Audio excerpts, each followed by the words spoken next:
এই জন্য সেদিন যদি তুমি ইমানদার হইতে না পারো, তোমার এই চুল তোমারে নাফরমানদের দলভুক্ত করে দিবে। তোমার এই ধারাবাহিক নামাজ না পড়া তোমারে নাফরমানদের অন্তর্ভুক্ত করে দিবে। তুমি পারতা না ভাইয়া দুইটা স্লোগান দেওয়া আর ইমানের দাবিতে কলিজার খুন দেওয়া এক কথা না, এক কথা না।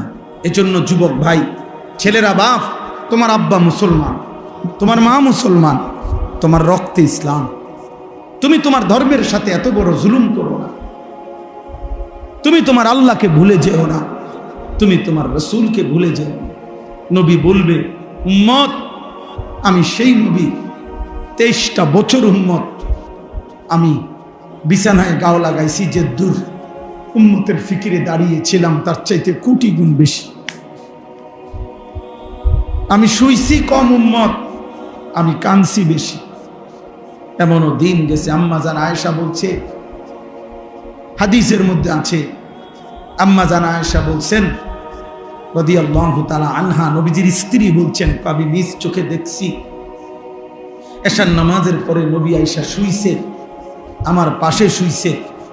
একটু পরেই দেখছি উনি দাঁড়ায় গেছেন, আর দাঁড়াইয়া এক দাঁড়ানোতে আর রুকুও দেয় নাই, সেজদাও দেয় নাই।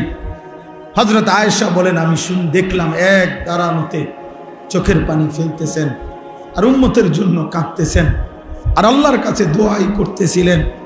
হযরত আয়েশা রাদিয়াল্লাহু তাআলা আনহা বলেন, আমি মনে মনে ভাবলাম যে আজকে আমি ঘুমাবো না, আমি দেখব নবী আমার কতক্ষণ জেগে থাকে। হযরত আয়েশা বলেন, খোদার কসম, বেলালের ফজরের আজানের সময় হইছে, আল্লাহর নবীকে তখনও দেখি দাঁড়ায় আছে। কেমনে ভুলে গেলা জোয়ান? এমন রসুলকে কি ভোলা যায়? এমন নবীর ভালোবাসা 2টা জিলাপি, এমন নবীর ভালোবাসা 1 প্যাকেট বিরিয়ানি। ইনসাফ এটা? এটা বুঝি কথা হইল? ধাক্কাধাক্কি করে, ঠেলাঠেলি করে, নবীর ভালোবাসায় দলাদলি করে। আরে বেটা ইনসাফ বলো বেটা। রাসূলুল্লাহ সাল্লাল্লাহু আলাইহি সাল্লামের 23 বছরের এই মেহনতের বিনিময়ে তো হযরত আয়েশা রাদিয়াল্লাহু তাআলা আনহা বলেন যে, জগৎবাসী শুনো, আমি দেখছি সারাটা রাত তিনি উম্মতের জন্য কাঁদছেন। হাত্তা তাওয়াররামাত কাদামাহু, 2টা পাও, কদম 2টা পাও, তাওয়াররামাত মানে হলো ফুলে ফুলে গেছে, 2টা পাও ফুলে ফুলে গেছে। এজন্য তালেবে ইলম আমরা, মাদ্রাসার ছাত্র, আমরা নিয়ত করো যে এই পৃথিবীর কেউ আসুক বা না আসুক, আল্লাহর দ্বীনের জন্য আমরা লড়ব ইনশাআল্লাহ। কলিজার এক ফোঁটা থাকতে আমরা ইনশাআল্লাহ কোরআন বিরোধী, সুন্নাহ বিরোধী, ইসলাম বিরোধী কোন কাজ বাংলাদেশে বাস্তবায়ন হতে দেওয়া হবে না ইনশাআল্লাহ। এজন্য নারী সংস্কার কমিশনের এই অন্যায় দাবি বাংলার জমিনে বাস্তবায়ন হবে না ইনশাআল্লাহ। এদেশের কওমি মাদ্রাসার তালেবে ইলম এখনো বেঁচে আছে, হেফাজতে ইসলাম এখনো আছে। এদেশের লক্ষ লক্ষ উলামায়ে কেরাম কলিজার খুন দেবে প্রয়োজনে, কিন্তু আল্লাহর জমিনে, বাংলার জমিনে কোরআন সুন্নাহ বিরোধী নাস্তিকদের দোষর কোনো আইন বাংলাদেশে বাস্তবায়ন হবে না ইনশাআল্লাহ। হ্যাঁ, বাংলাদেশে উলামা বিদ্বেষী যে কেউই সে নিশ্চিত ইনশাআল্লাহ বেইজ্জতি হবেই হবে, হবেই হবে, হবেই হবে, হবেই হবে ইনশাআল্লাহ। এজন্য কিশোরগঞ্জের এক বেয়াদব নেতা নামের এক বেয়াদব, ফজলুর রহমান নামের এক পাগল, এক মাতাল বাংলাদেশে উলামায়ে কেরামকে বিদ্রুপ করছে। এই বেয়াদব ইনশাআল্লাহ প্রকাশ্য জমিনে বাংলাদেশে বেইজ্জতি হবেই হবে ইনশাআল্লাহ। বেইজ্জতি। ওই বেয়াদব বাংলাদেশের উলামায়ে কেরামকে প্রচন্ডভাবে বিদ্রুপ করছে। আমরা নারী সংস্কার কমিশন কোরআন সুন্নাহ বিরোধী প্রস্তাব পেশ করছে, আমরা এটার বিরোধিতা করলাম কেন? তার গাও ঝুলছে, সে তসলিমা নাসরিনের লাগা মায়া দেখায়, তার কাছে তসলিমা নাসরিনের প্রতি দরদ, উলামায়ে কেরামের প্রতি বিদ্বেষ। কত বড় নাফরমান!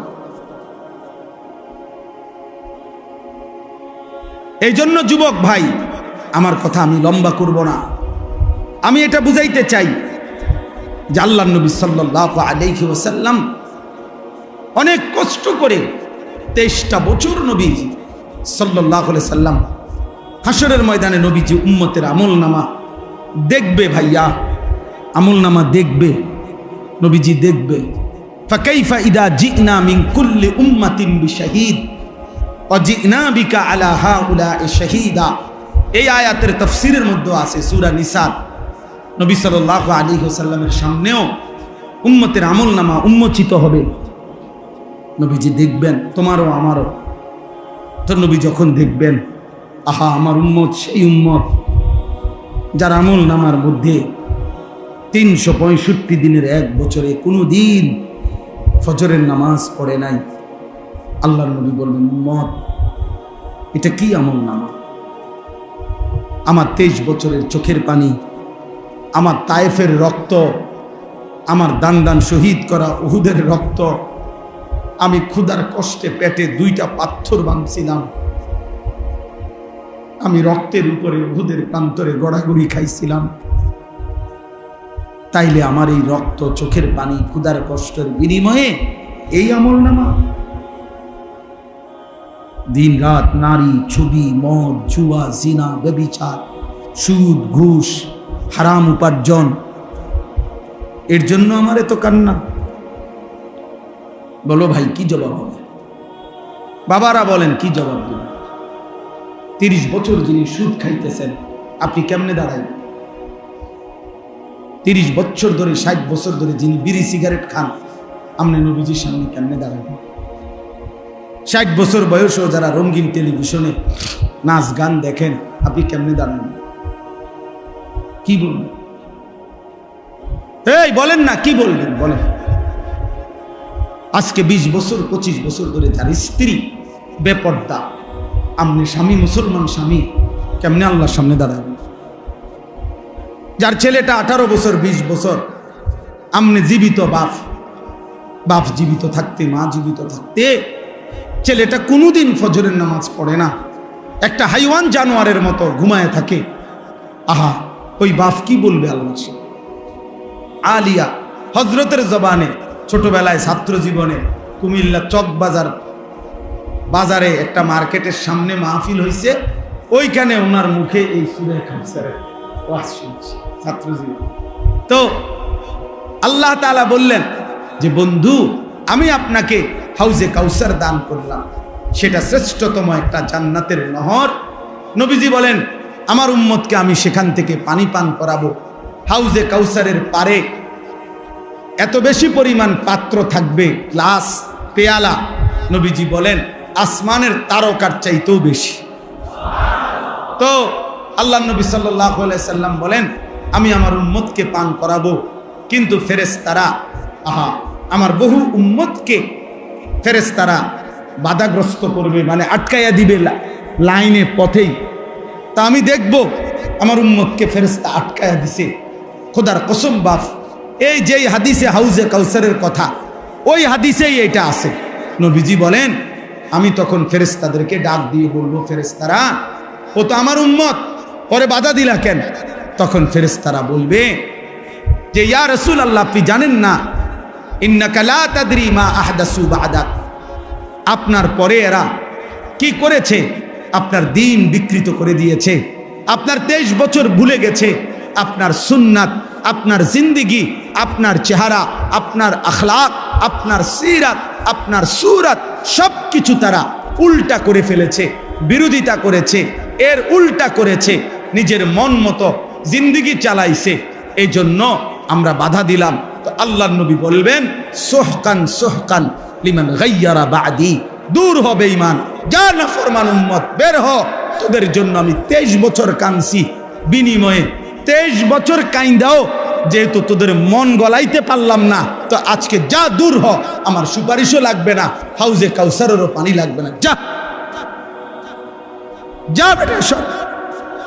সেদিন বুঝবা দোস্ত, কাছে আইসা নবীজিকে দেইখা যখন বিতাড়িত হয়ে যাবে, তখন কি পরিমাণ কলজাটা ছিঁড়ে যাবে, তখন সে বুঝবে হায় এত বড় হাসরের ময়দানে আজ আমার কোনো আশ্রয় না। কোরআনুল কারীমের মধ্যে আছে কলিলাম মা তাশকুরুন। আল্লাহ তাআলা বলেন শুকর আদায় করে, আল্লাহর শুকর আদায় করে কম, কলিল। কোরআনুল কারীমের মধ্যে আছে আল্লাহ তাআলা বলেন কলিলাম মা তাযাক্কারুন।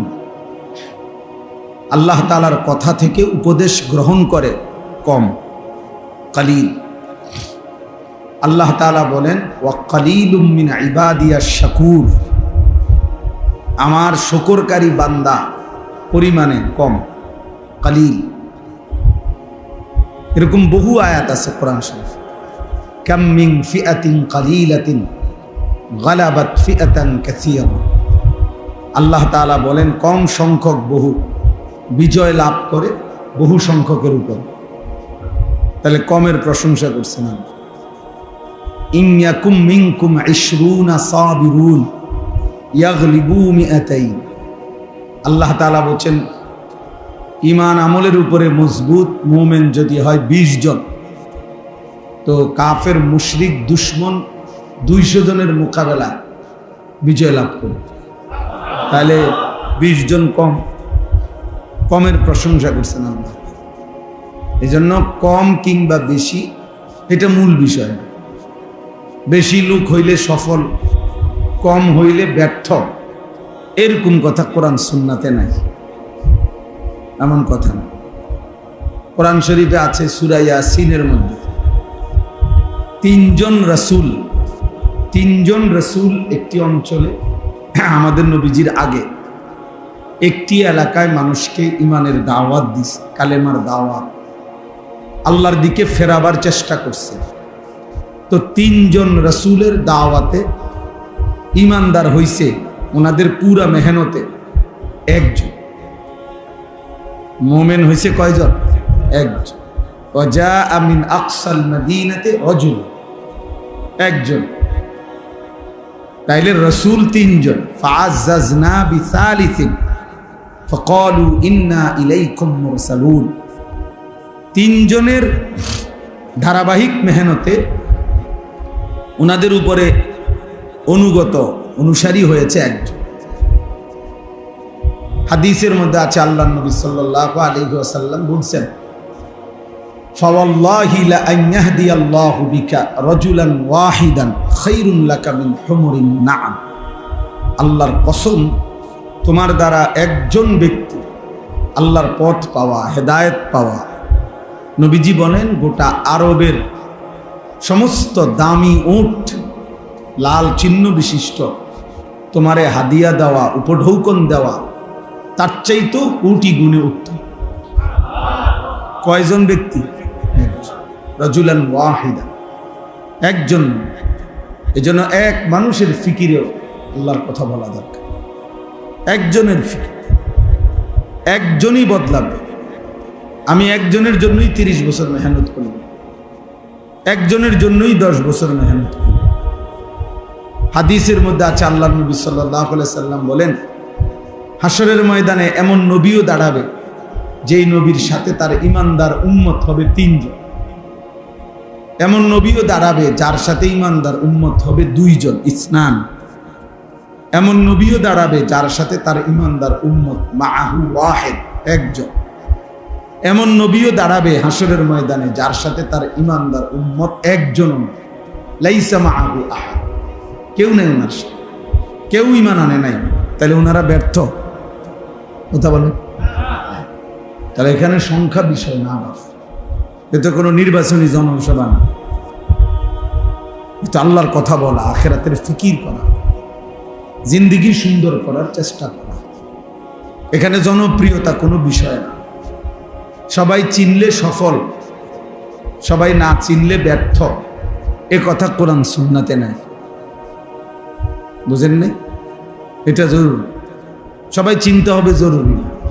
আমারে মনে করেন 50,000 লোক চিনে, তো আমার কবরের আযাব মাফ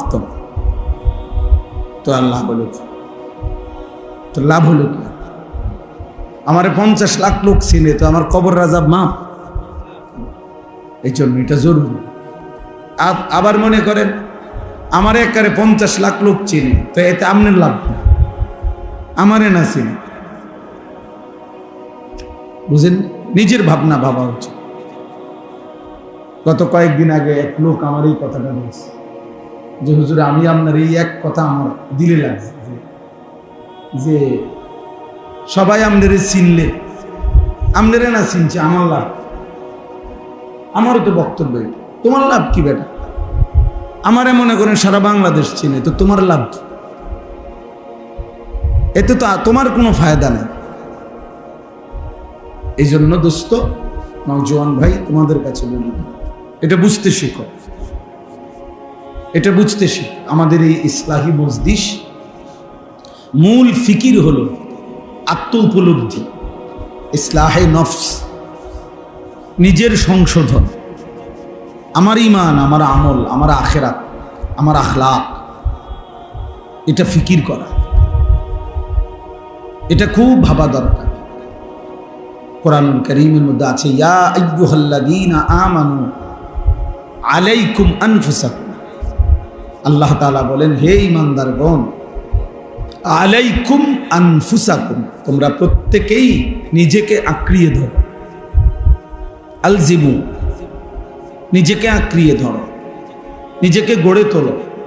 আল্লাহ বলেন, লা ইয়াদুররুকুম মান দাল্লা ইযা ইহতাদাইতুম, যদি তোমরা তোমাদের নিজেদেরকে হেদায়েতের উপরে তুলতে পারো, এবার গোটা পৃথিবী মিলে কেউ তোমাকে পথভ্রষ্ট করতে পারবে না।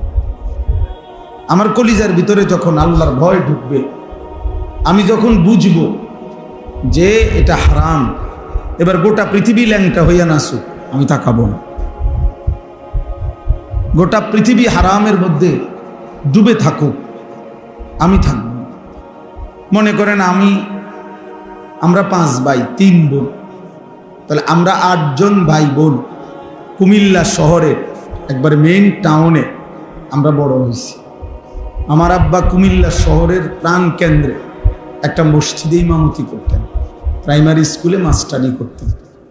43 বছর বাবা এক মসজিদে ইমাম ছিল। তো একবারে শহরের প্রাণ কেন্দ্র। এখন আমাদের ঘরের 4 দিকে সব বাসাতেই টেলিভিশন চলতো, নাচ গান চলতো। তো এর মাঝখান দিয়ে আমাদের একটা ঘর, সেই ঘরেই তো আমরা 40 বছর ছিলাম। যে আমার আব্বা মাও ছিল, আমরাও ছিলাম, বড় হলাম সব ভাই বোন। আমাদের ঘরে তো 40 বছরে কোনো দিন টেলিভিশন চালাইতে হয় নাই। আমাদের জিন্দিগি চলছে না, আমার বাবার জিন্দিগি চলছে না। তো বাবার সিদ্ধান্ত নিছে যে এই হারাম করা যাবে না। তো এবার গোটা মহল্লাবাসী দিয়েও যদি ব্যাকসেট চালায়, তো আমার সমস্যা। আমি তো জানি এটা হারাম। সবাই ঠ্যাঙ্গালগি দিয়ে নাচতে, কি কাপড় খুললে নাচতে কি? আমি যখন জানি যে এটা হারাম, না জায়েজ, এটা করা যাবে না, এটা যদি আমার দিলে বসে, এবার গোটা পৃথিবী উলঙ্গ হলেও আমার কোনো সমস্যা, এটা জরুরি। এই জন্য দোস্ত, আল্লাহ তাআলা বলছেন, তালেব এলেন তোমরাও ভাই মনে কষ্ট নিও না। মূলত প্রয়োজনে আরেকদিন আসবো তুমি করে আরো বেশি বলার জন্য আলাদা। কিন্তু যেহেতু ইসলাহি মজলিসে অনেক এলাকার মানুষ আসছে, আমি চাইছিলাম যে ওনারা আলাদা বসুক। আমাদের কওমি মাদ্রাসার তালেব এলেমের জিন্দিগিটাই তরবিয়ত ওয়ালা। আলহামদুলিল্লাহ, আমরা মাদ্রাসার নিজামগুলো এভাবে সাজাই যে আমাদের বাচ্চা ইচ্ছা করলেও দাঁড়াইয়া পেশাব করতে পারে, আমাদের বাচ্চারা ইচ্ছা করলেও দস্তরখান ছাড়া খানা খাইতে পারে, আমাদের বাচ্চারা ইচ্ছা করলেও মেসওয়াক ছাড়া ওযু করতে পারে। তাহলে আলহামদুলিল্লাহ, দিবারাত্রি মাদ্রাসার নিয়মটাই সুন্নতে ভরা, তরবিয়তেই ভরা। এই জন্য আলহামদুলিল্লাহ ইসলাহের ফিকির তালেব এলেমদের জন্য উস্তাদরাই সম্মিলিতভাবে সর্বদাই করে থাকে। এই জন্য আওয়াম সাধারণ মানুষ যারা আছে, তাদের ইসলাহের ফিকির খুব দরকার। তাদেরকে মাঝে মাঝে এরকম বসানোর দ্বারা, এই 2-4 কথা শুনবার দ্বারা, বলার দ্বারা আস্তে আস্তে দিল তৈরি হবে। এক কথাতে কেউ বদলায়া যাবে না, কিন্তু অব্যাহত বলতে থাকলে নিয়ম হলো, যদি কোনো পাথরের উপরেও যদি ধারাবাহিক বৃষ্টির পানির ফোঁটা পড়তে থাকে, একদিন দেখা যায় ওই পাথরটার মধ্যে ছিদ্র হয়ে গেছে, একটু একটু ডাইবা গেছে। তাহলে যদি পাথর নরম হয়ে যায়, ছিদ্র হয়ে যায় ধারাবাহিক পানি পড়ার কারণে, তো ধারাবাহিক আল্লাহর কথা শুনতে শুনতে বলতে বলতে একদিন পাথর দিল মানুষও জিন্দগি বদলায় যায়, বদলাইয়ে যায়। এই জন্য মূল ফায়সালা তো আল্লাহর হাতে। তো বলতেছিলাম নওজোয়ান ভাই বাবারা সবার কাছে, আল্লাহ তাআলা বলছেন আলাইকুম আনফুসাকুম, নিজেকে ধরো, নিজেকে গড়ো। তাহলে তুমি যদি হেদায়েতের উপরে ওঠো, তো এবার গোটা পৃথিবীর কেউ আর তোমাকে পথভ্রষ্ট করতে পারবে না। ইয়া আইয়ুহাল্লাযীনা আমানু কু আনফুসাকুম ওয়া আহলিকুম নার। আল্লাহ তাআলা বলেন, হে ঈমানদারগণ, তোমরা প্রত্যেকেই নিজেকে জাহান্নামের আগুন থেকে বাঁচাও, অতঃপর নিজের পরিবারের সদস্যদেরকে জাহান্নামের আগুন থেকে বাঁচাও। তাহলে 1 নম্বরে আল্লাহ তাআলা বললেন নিজেকে জাহান্নামের আগুন থেকে বাঁচাও, নিজেকে বাঁচাও। তাহলে এই নিজের দিকে নজর রাখা, নিজের ফিকির করা, প্রিয় ভাই বাবা, এটা জরুরি বিষয় বুঝা।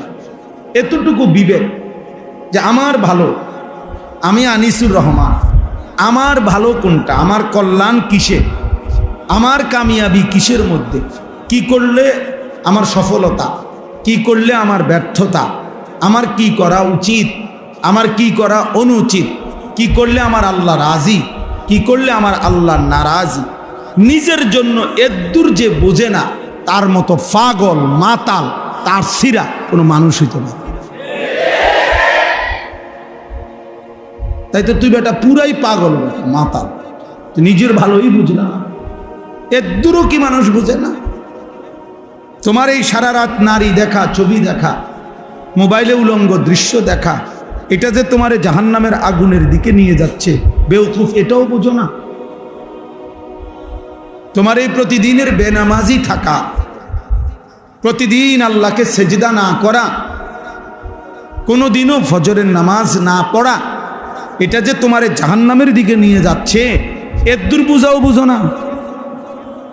আরে নিজের বুঝটা তো একটা কুত্তাও বোঝে, নিজের বুঝটা তো একটা শুকরও বোঝে, নিজের বুঝটা তো একটা সাপ বিচ্ছুও বোঝে। বেটা একটা কুত্তার দিকেও তো কেউ যদি লাঠি আলগি দেয়, কুকুর দৌড় মারে, কুকুর বোঝে এই লাঠি দিয়ে আমারে বাড়ি দিলে আমার ক্ষতি হবে, এই জন্য সে দৌড় মারে। তাহলে নিজেকে সেভ করা, নিজেকে রক্ষা করা, এতটুকু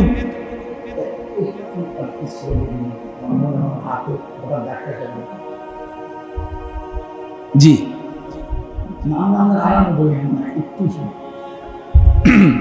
তাইলে এটা জরুরি যে এই কুকুরটা দৌড় দিল কেন, তাই সে বুঝছে যে এই লাঠিটা যেমনি তুলছে আমারে বাড়ি দিলে আমার ক্ষতি হয়। তাহলে নিজের বুঝ তো বেটাটা কুত্তাও বুঝে, তুমি যুবক এটাও বুঝলা না? 365 দিনে 16 বছর 18 বছর বয়সে কোনোদিন ফজরের নামাজ খোদার এক বেটা, ছেলে অপদার্থ বেটা, নিষেধ করলাম না বেটা, মোবাইল আলগি দিতা না, ফালতু কোথাকার বেটা।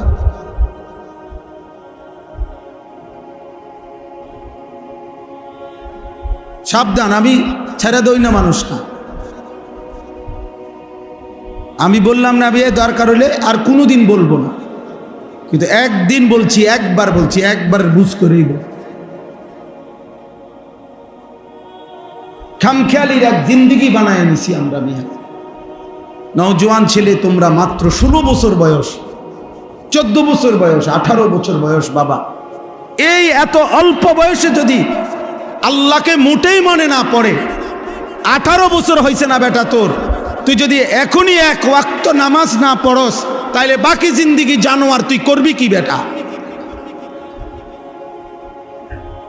আরে বেটা হাইওয়ান, তুই বাকিটা হায়াত করবি কি বেটা? মাত্র 16 বছরে এত এত অল্প বয়সে আল্লাহরে এভাবে ভুলে গেলি বেটা, এত কম বয়সে, মাত্র 18 বছর বয়সে এত নারী দেখে ফেললা, এত কম সময় এত উলঙ্গ ছবি দেখে ফেললা। হায় হায় জানোয়ার, বাকি জিন্দেগি চালবে কেমনে? হ্যাঁ, যদি বলো জানোয়ার বললেন কেন, জানোয়ার বলতো না কি জুনায়েদ বাগদাদিনী কইতো? সেজদাবিহীন হাইওয়ানকে কি বলতো?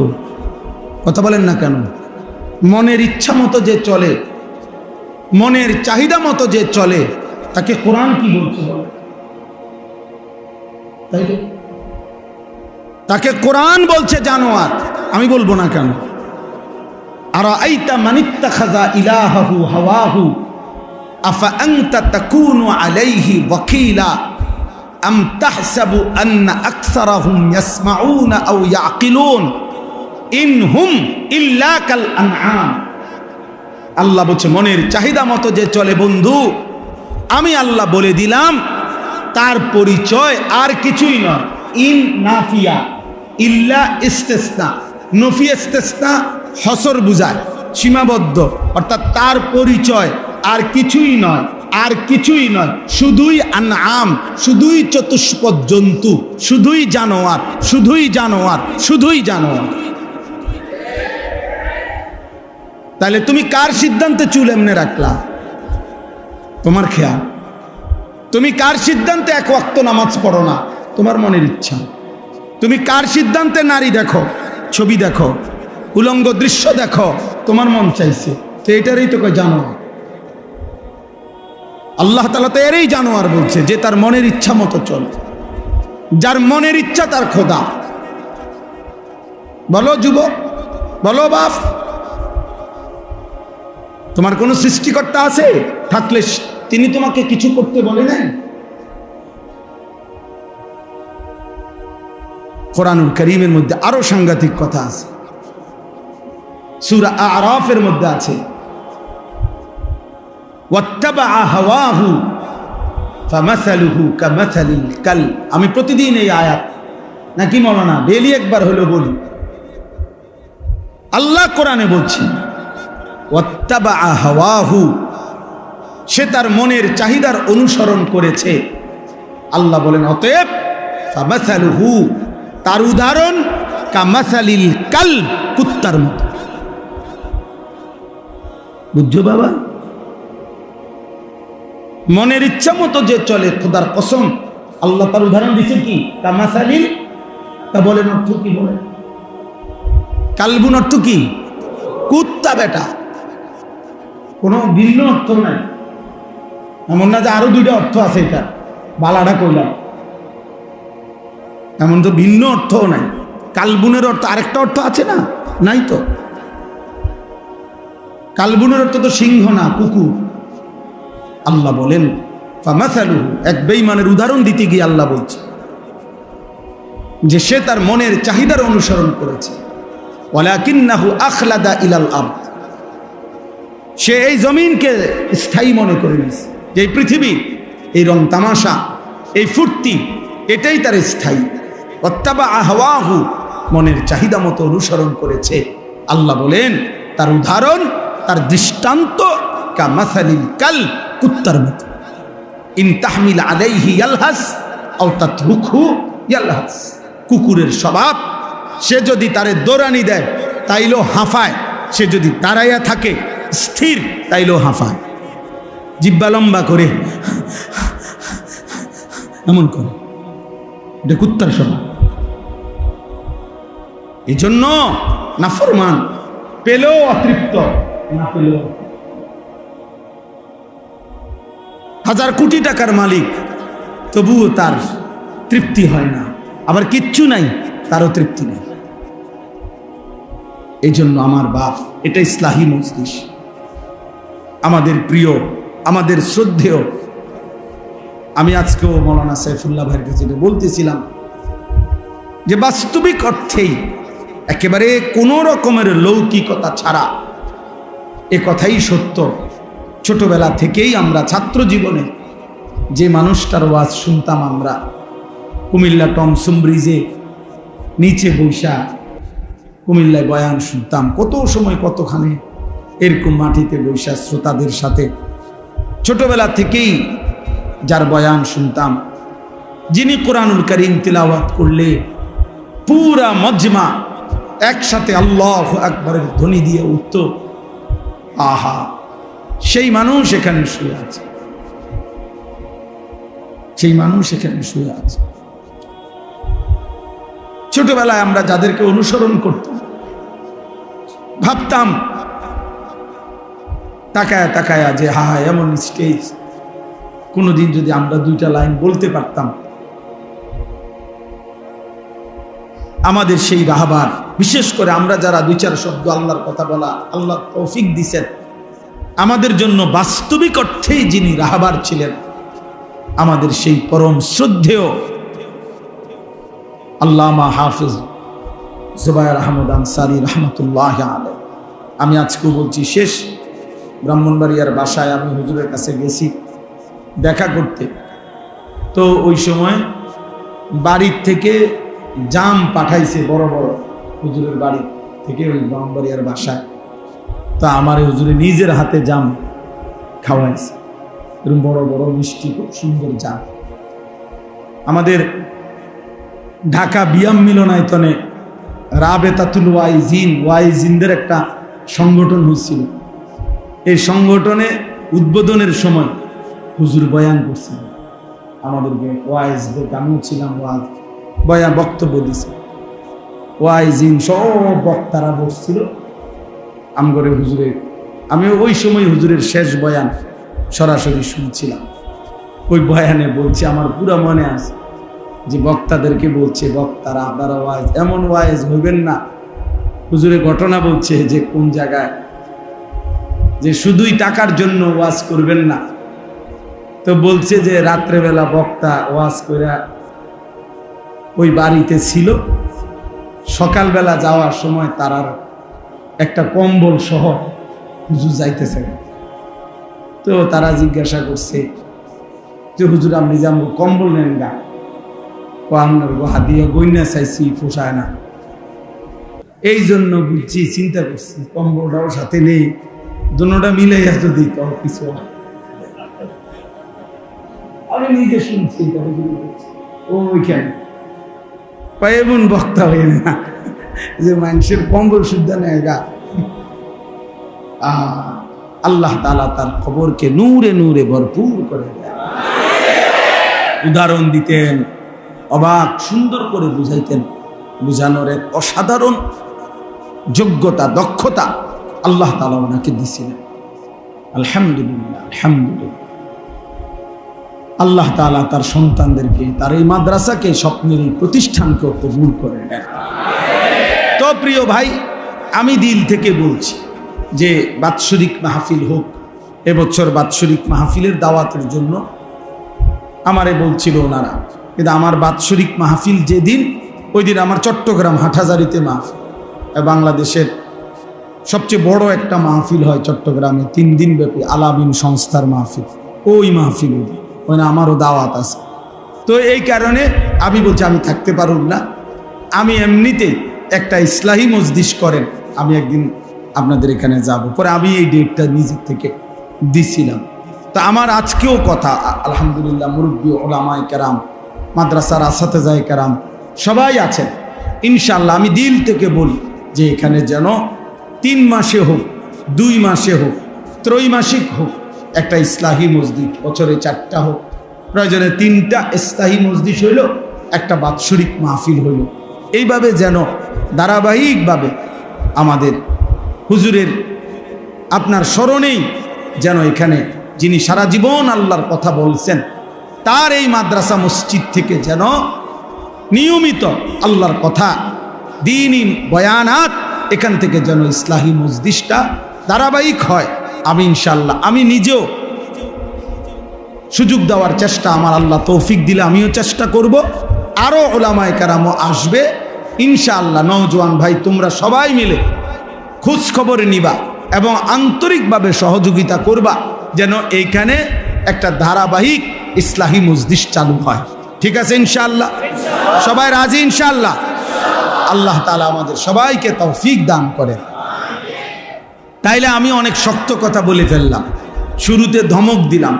ধমক দেওয়ার মাকসাদ হলো ঠান্ডা করা। এখন মাশাআল্লাহ গরম লাগলো, তোমরা সব ঠান্ডা হয়ে গেছে। আল্লাহ তাআলা সবাইকে কবুল করেন। প্রিয় ভাই, তুমি আসছো দেখা তোমারে শক্ত কথা বলছি, কিন্তু তোমারে আল্লাহ এতটুকু তো যে আল্লাহর কথা শুনবার সুযোগ হয়েছে, আল্লাহর কথা তো কানে পড়ছে, তা আল্লাহ তৌফিক দিলে একদিন বদলায়ও যাবে ইনশাআল্লাহ। ये कदम उठता नहीं उठाता है, इस कलम और किसी कलम की आता है। ভারতের একজন বিশ্ববিখ্যাত কবি ছিলেন জিগার মুরাদাবাদী রাহমাতুল্লাহ আলাইহি, হাকিমুল উম্মত মুজাদ্দিদুল মিল্লাত হযরত মাওলানা শাহ আশরাফ আলী থানভী রাহমাতুল্লাহ আলাইহির খাস মুরিদ ছিলেন। উনি কবিতার মধ্যে লিখছিলেন যে এই কদম আল্লাহর পথে নিজে নিজে হাঁটে না, কোনো এক অদৃশ্য মালিক তিনি হাঁটান। হ্যাঁ, তাইলে ये कदम उठता नहीं उठाता है। এবং তিনি বলেন আল্লাহর কথা যেই কলম লেখে, এই কলম নিজে নিজে লেখে না, বরং লৌহে মাহফুজের কলম থেকে কালি নিয়ে এই কলম লিখতে থাকে। ইস কলম और किसी कलम की आता है, ভিন্ন আরেকটা কলমের দান এই কলমের লেখা, এই কলমের। এজন্য আল্লাহ তাআলা আমাদেরকে আসবার তৌফিক দান করেছেন, বলেন আলহামদুলিল্লাহ। আল্লাহ তাআলা এই ইসলাহি মজলিস কবুল করে নেন। তাইলে আমার ভাই, মূল বক্তব্য প্রথম কথা হলো এটা যে এই ইসলাহি মজলিস মানে হলো ইসলাহে নফস, নিজের ফিকির, নিজের সংশোধন, আমার ঈমান, আমার আমল, আমার মুআমালাত, আমার মুআশারাত, আমার আখলাক সংশোধন করতে হয় 5 জিনিসে। কয় জিনিসের সংশোধন? 1, নিজের ঈমান। আমার ঈমান বিশ্বাস ঠিক করা জরুরি। আমার বিশ্বাসের মধ্যে, আমার ঈমানের মধ্যে যেন কোনো কুফর না আসে, শিরিক না আসে, নেফাক না আসে। ঈমান হবে কুফর মুক্ত, ঈমান হবে শিরিক মুক্ত, ঈমান হবে নেফাক মুক্ত। এটা সংশোধন জরুরি, সংশোধন জরুরি। এক মানুষের জীবনের সবচেয়ে বড় সম্পদ ঈমান। ঈমান, ঈমান যদি হারায় তো পৃথিবীর সবগুলো ভালো কাজও খোদার কসম কেউ করলে আখিরাতের বিচারে 1 বিন্দু 1 জাররা কোনো বিনিময় পাবে না, বিনিময় পাবে। মান আমিলা সালিহান মিন যাকারিন আও উনসা ওয়া হুয়া মুমিন। আল্লাহ তাআলা বলেন, পুরুষ কিংবা নারী যেই নেক আমল করে, তবে শর্ত হইল অহুয়া মুমিন, ঈমান ঠিক অবস্থায়, ঈমান অবস্থায়, ঈমান অবস্থায় পুরুষ কিংবা নারী যেই নেক আমল করবে, ফালা নুহইয়ান্নাহু হায়াতান তাইয়্যিবা, আমি আল্লাহ তাকে দুনিয়াতেই একটা উত্তম পবিত্র আরামের জীবন দান করব। ওয়ালা নাজজিয়ান্নাহুম আজরাহুম বিআহসানি মা কানু ইয়ামালুন, এবং আমি আল্লাহ তার প্রত্যেকটা নেক আমলের বিনিময়ে আখিরাতে জান্নাতের সর্বোত্তম বিনিময় দান করব। তাহলে শর্ত হলো ঈমান। শর্ত হলো কি? কোরআনে আছে, ওয়ামান আরাদাল আখিরাতা ওয়া সাআলাহা সাইয়াহা ওয়া হুয়া মুমিন ফাউলাইকা কানা সাইয়ুহুম মাশকুরা। আল্লাহ তাআলা বলেন, তোমাদের মধ্য থেকে যারা যারা আখিরাত চায় এবং আখিরাতের জন্য, জান্নাতের জন্য সর্বোচ্চ মেহনত করে, ওয়া সাআলাহা সাইয়াহা, তার জন্য মেহনত করে, আমলের মেহনত, আল্লাহ বলেন অহুয়া মুমিন। হ্যাঁ, শর্ত হলো ঈমান অবস্থা। ঈমান অবস্থায় আখিরাতের আশায় যে সর্বোচ্চ মেহনত করে, ফাউলাইকা কানা সাইয়ুহুম মাশকুরা। আল্লাহ তাআলা বলেন, তার প্রত্যেকটা মেহনত ঈমান ঠিক রেখে যাই করবে তাই আল্লাহর কাছে প্রশংসিত হবে, কৃতজ্ঞতার উপযুক্ত হবে। আল্লাহ তাআলা সেটা ধন্যবাদের সাথে গ্রহণ করে নেবে। এজন্য ঈমান আমাদের সংশোধন জরুরি। আমার অজান্তে যদি আমি ঈমান হারা হয়ে যাই, কোনো কথা দ্বারা, কোনো শব্দ দ্বারা, কোনো বিশ্বাসের দ্বারা, কোনো আচরণের দ্বারা যদি আমার শিরিক হয়, কুফর হয়, নেফাক হয়, প্রিয় ভাই প্রিয় বাপ সবার জন্য, আমার জন্য, তাইলে আমার আখিরাত বরবাদ, তাইলে আমার আখিরাত বরবাদ। শিরিক মুক্ত ঈমান, শিরিক মুক্ত ঈমান জরুরি। জন্য শুধুমাত্র কালেমা লা ইলাহা ইল্লাল্লাহ এটা আমি মুখস্থ বলতে পারি, এতটুকুই যথেষ্ট না। নবীজি সাল্লাল্লাহু আলাইহি সাল্লাম বলছে, আল ঈমানু বিদউন ওয়া সাবউনা শুবা, ঈমানের 70টার চাইতে বেশি শাখা প্রশাখা আছে, ডালপালা। তো মুহাদ্দিসিনে কেরাম, উলামায়ে কেরাম সর্বোচ্চ গবেষণা করে তারা বের করছে ঈমানের 77টা শাখা। কয়টা? তো ফাআফদালুহা কাউলু লা ইলাহা ইল্লাল্লাহ, ঈমানের সবচেয়ে বড় শাখা লা ইলাহা ইল্লাল্লাহ, এই কালেমাটা বলা। তাহলে এটা তো ঈমানের একটা শাখা বড়, কিন্তু বাকি 76টা, বাকি 76টা কই? তাহলে আমার খবর নেওয়া উচিত। আমার খুলনার হজরত, বাংলাদেশের অন্যতম একজন বুজুর্গ, করাচি হজরত রহমতুল্লাহ আলাইহির খলিফা হজরত মাওলানা মুফতি নুরুল আমিন সাহেব হজরত বলেন যে একজন মানুষের একেবারে বইয়ের মতো কাগজের মধ্যে, লিফলেটের মধ্যে, হ্যান্ডবিলের মধ্যে নিজেরা 77টা ঈমানের শাখা লিখা উচিত এবং একটা একটা করে নিজের জীবনের সাথে মিলাইয়া টিক চিহ্ন দেওয়া উচিত, আছে কোনটা নাই কোনটা। কি ভাই, উচিত না এটা? আছে কোনটা নাই কোনটা, তাইলে না আমার ঈমান পূর্ণ হলো। এটা আমারও উচিত, এটা আপনাদেরও উচিত, এটা তালেব ইলমদেরও উচিত, এটা উস্তাদদেরও উচিত, এটা আলেমেরও উচিত, এটা আওয়ামেরও উচিত। ঈমান বুঝাই দিতে হবে আল্লাহকে। হাদিসের মধ্যে আছে সাহাবায়ে কেরাম হযরত জুনদুব ইবনে আব্দুল্লাহ তিনি বলেন, আমরা কিশোর ছিলাম, উনি কিশোর বয়সী সাহাবী, 14-15 বছরের। উনি বলেন, আমরা কয়েকজন কিশোর নবীজির কাছে লম্বা সময় কিছুদিন অবস্থান করলাম। কুন্না মা'আন নবী সাল্লাল্লাহু আলাইহি সাল্লাম ওয়া নাহনু হাযাবিরা। হাযাবিরাতুন শব্দের অর্থ হলো করিবুল বুলুগ, যে বালেগ হওয়ার কাছাকাছি কিশোর, এই বয়সী, মনে করো 13-14 বছর। তো তিনি বলেন, এই বয়সেই আমরা নবীজির কাছে কিছুদিন ছিলাম, থাইকা কি করলাম, কি করছি আমরা? তো আল্লাহর নবী সাল্লাল্লাহু আলাইহি সাল্লামের সাহাবী বলেন জুনদুব, তিনি বলেন ফাতাআল্লামনাল ঈমান, আমরা নবীজির কাছে ঈমান শিখলাম, ঈমান শিখলাম। এজন্য প্রিয় ছেলেরা, বাবা বহুত শুকরিয়া তোমাদেরকে। প্রিয় ভাই, তোমরা যেভাবে আসছো, আল্লাহর ঘরে বসছো, দোস্ত আমার নষ্ট হইও না, আখিরাত বরবাদ করো না। এই সামান্য একটা নারী দেখতে দেখতে এমন সুন্দর জীবন শেষ করো না। নারী এমনি মিলে যায়। তুমি যেটা এই আজকে 27 বছর যেই নারী দেখো, ছবি দেখো, উলঙ্গ দৃশ্য দেখো, নারীর জন্য এত অস্থির, এটা এমনি মিলে যায়। আমরা এমনি বিয়ে করে গেছি, এ সারাদিন কুত্তার মতো বেডির পিছনে হাঁটানো লাগছে না, আমরা এমনি বিয়ে করে ফেলছি। টাইম হয়েছে তো বাপ মা মেয়ে দেখছে তো বিয়ে হয়ে গেছে, এটা কোনো আশ্চর্য কিছু না। এই পৃথিবীতে একটা সহজ বিষয়। তাই জন্য নারীর জন্য, ছবির জন্য, নর্তকীর জন্য এমন সুন্দর হায়াত কেন নষ্ট করে দিবা বাবা? কেমনে নষ্ট করে দিবা ভাইয়া? আজকে বিশ্বাস করেন না, আজকেও আমি ক্যান্টনমেন্টে যুবক, শুনো ভাইয়া, আমার জিন্দিগি ছেলেদেরকে নিয়ে, আমার রাত ছেলেদেরকে নিয়ে, আমার দিন ছেলেদেরকে, এই কিশোর যুবক ছেলে মেয়ে ভালো হবে, সুন্দর হবে, এটা আমার একটা ফিকির আর কি। আজকেও আমি ক্যান্টনমেন্টে, আমি হজ্জে সফরে যাব, আমার বুধবারে ফ্লাইট, তা আমি কেনাকাটার জন্য গেছি। একটা প্রাইভেট কোম্পানিতে চাকরি করে একটা যুবক ছেলে, সে দৌড়াই আমারে দেখে আসছে, আইসাই জড়ায় ধরে কাঁদতেছে। তাই বললাম, কি হয়েছে বাপ কও? কয় হুজুর, আমি রিলেশন করে বিয়ে করছি। রিলেশন মানে প্রেম, প্রেম করে বিয়ে করছি। এখন বিয়ে করলাম আজকে হুজুর 1 বছরের উপরে হয়, কিন্তু আমার বউ কোনোভাবেই আমার মা বাবার সামনেও যাইতে চায় না, তাদেরকে 1 গ্লাস পানিও আগায় দিতে চায় না, কোনোভাবে হুজুর। আমি আমার সর্বোচ্চ অনুরোধ করছি, মা বাবার সামনে একটু কথাও বলতে চায় না।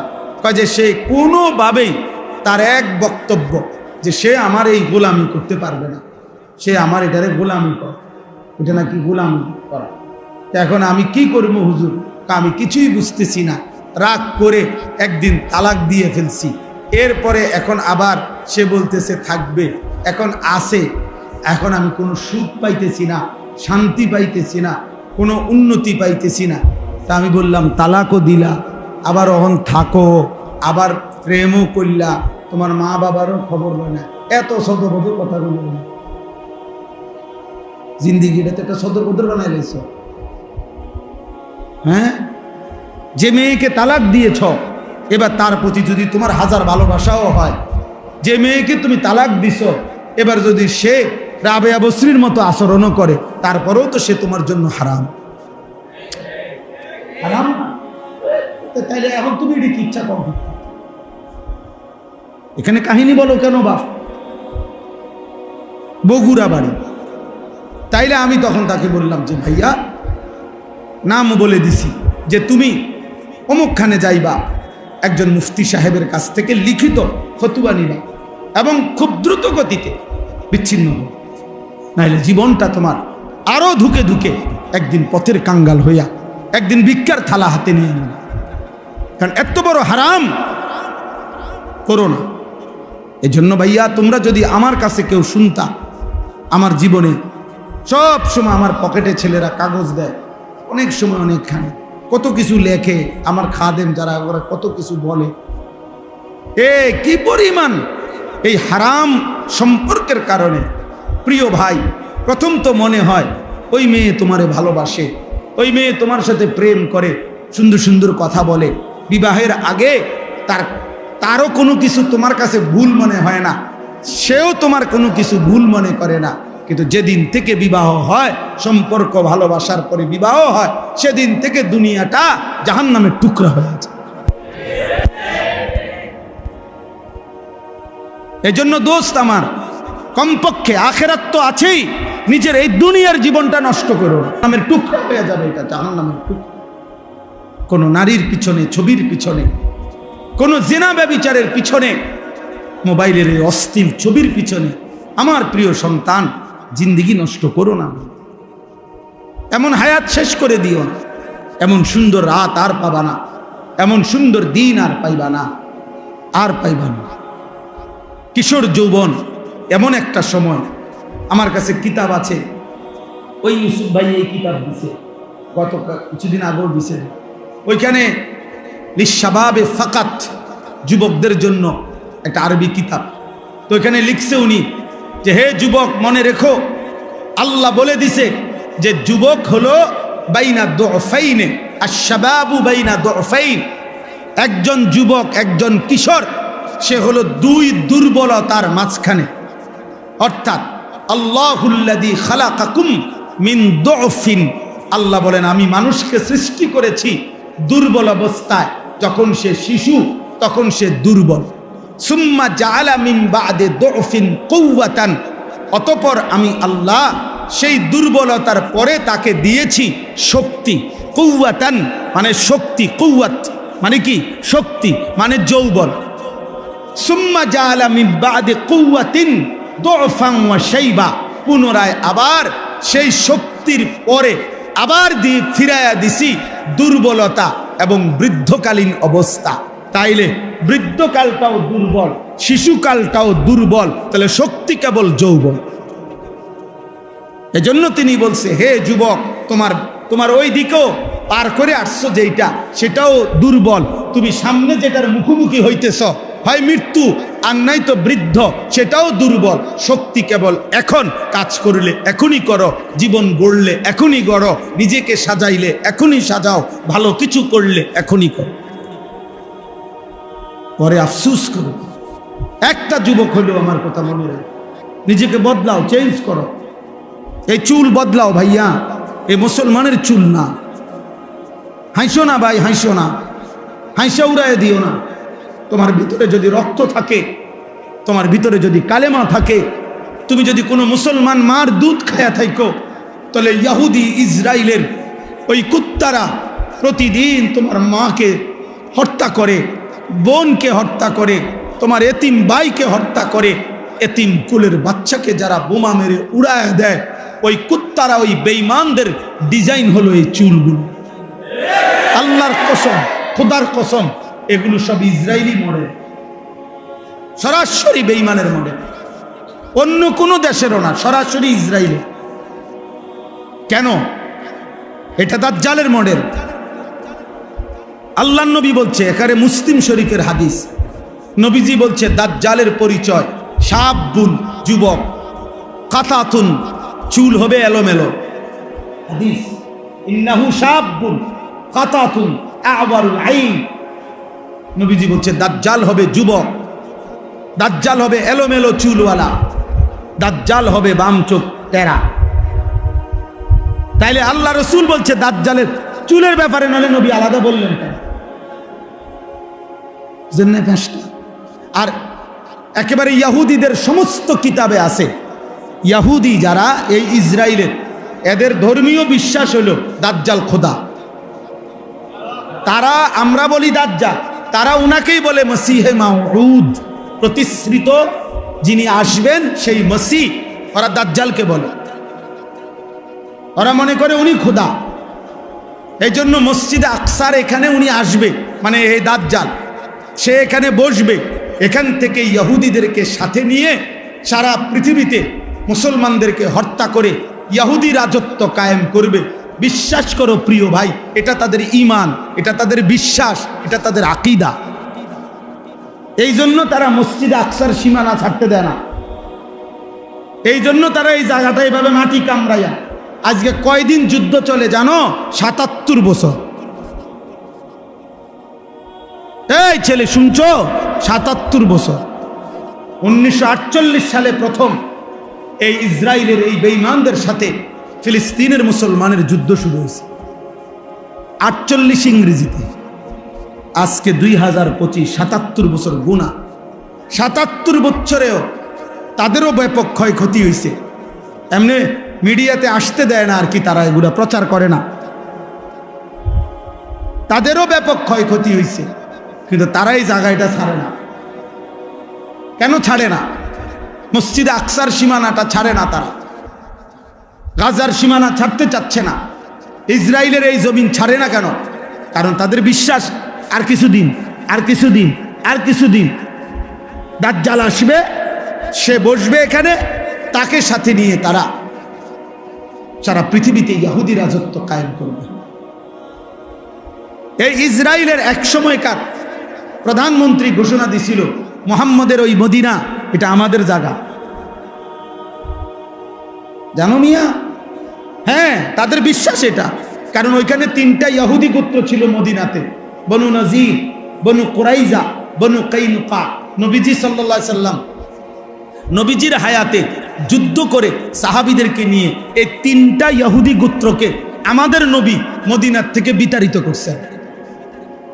এই জন্য তাদের ওই কথা মনে আছে। তাদের বিশ্বাস, তাদের পূর্বপুরুষ কই ছিল?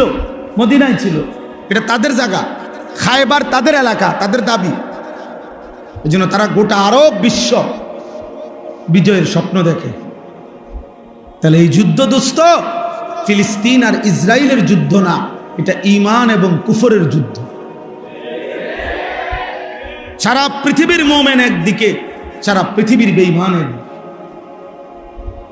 হ্যাঁ হ্যাঁ, এটা হলো স্যাম্পল, শুধু ইসরায়েল আর ফিলিস্তিন স্যাম্পল চলতেছে।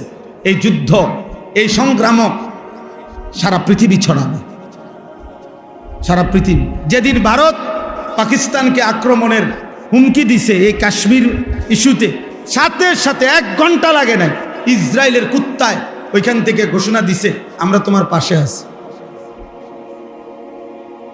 হ্যাঁ হ্যাঁ, 1 ঘন্টার ভিতরে ঘোষণা দিছে। যখন পাকিস্তান আপনার বিজয় হয়েছে, ভারতকে সোজা করে ফেলছে, ঘাড় নামায় দিছে, তখন ওই বুড়া শয়তান আমেরিকার এই বুড়া গিয়া এখন আরব বিশ্বে টোটো টোটো করে ঘুরতেছে। সব বোঝো না? অগরে একটা ফিনিশিং দিছে আর কি, একটা ল্যাপসাইড দিয়ে আসছে। সারা বিশ্ব রাজনীতির হিসাব একটাই, যে আগামীর সময়টা ঈমান আর কুফরের যুদ্ধ। এজন্য সেদিন যদি তুমি ঈমানদার হইতে না পারো, তোমার এই চুল তোমারে নাফরমানদের দলভুক্ত করে দিবে। তোমার এই ধারাবাহিক নামাজ না পড়া তোমারে নাফরমানদের অন্তর্ভুক্ত করে দিবে। তুমি পারতা না ভাইয়া দুইটা স্লোগান দেওয়া আর ইমানের দাবিতে কলিজার খুন দেওয়া এক কথা না, এক কথা না। এজন্য যুবক ভাই, ছেলেরা, বাপ, তোমার আব্বা মুসলমান, তোমার মা মুসলমান, তোমার রক্তে ইসলাম। তুমি তোমার ধর্মের সাথে এত বড় জুলুম করো না। তুমি তোমার আল্লাহকে ভুলে যেও না, তুমি তোমার রসুলকে ভুলে যেও না। নবী বলবে, উম্মত আমি সেই নবী, 23টা বছর উম্মত আমি বিছানায় গাও লাগাইছি, যে দূর উম্মতের ফিকিরে দাঁড়িয়েছিলাম তার চাইতে কোটি গুণ বেশি। আমি শুইছি কম উম্মত, আমি কাঁদছি বেশি। এমনও দিন গেছে, আম্মা জান আয়েশা বলছে, হাদিসের মধ্যে আছে, আম্মা জান আয়েশা বলছেন রাদিয়াল্লাহু তাআলা আনহা, নবীজির স্ত্রী বলছেন, আমি নিজ চোখে দেখছি এশার নামাজের পরে নবী আয়েশা শুইছে, আমার পাশে শুইছে। একটু পরেই দেখছি উনি দাঁড়ায় গেছেন, আর দাঁড়াইয়া এক দাঁড়ানোতে আর রুকুও দেয় নাই, সেজদাও দেয় নাই।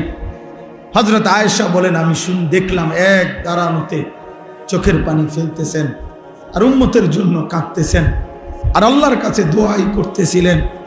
হযরত আয়েশা রাদিয়াল্লাহু তাআলা আনহা বলেন, আমি মনে মনে ভাবলাম যে আজকে আমি ঘুমাবো না, আমি দেখব নবী আমার কতক্ষণ জেগে থাকে।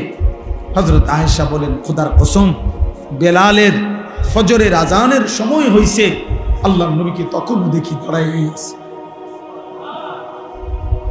কেমনে ভুলে গেলা জোয়ান? এমন রসুলকে কি ভোলা যায়?